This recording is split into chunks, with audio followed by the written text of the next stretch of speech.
Bonjour à tous. Les sirènes du SAMU ont retenti à Dijon. Hier, les professionnels de santé refusent le projet de loi de décentralisation que porte le gouvernement.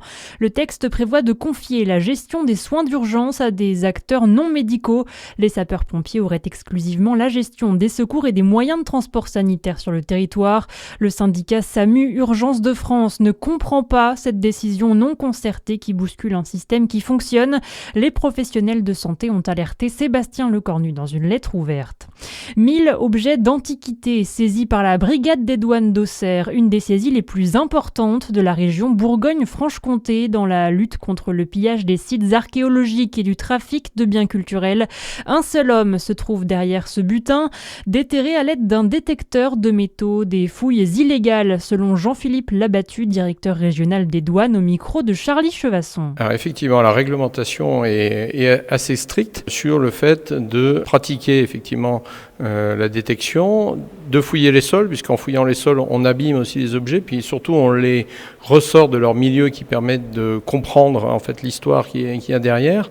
Ça, c'est des réglementations qui relèvent plutôt des réglementations de droit commun de la préfecture. Et du point de vue douanier, il y a une réglementation qui est extrêmement précise, c'est que si ces marchandises dépassent un certain montant en valeur et une ancienneté, donc en l'occurrence plus de 100 ans, elles deviennent des biens culturels et dans ces cas-là, les détenir, les céder, les posséder devient un délit douanier. Un trafic en hausse pour lequel les suspects peuvent encourir une peine de prison, mais surtout une amende douanière salée, au moins une fois la valeur des marchandises fouillées. Dans le reste de l'actualité, pas de fraude massive. 5% des plus de 630 stations-service contrôlées ont été sanctionnées selon la répression des fraudes.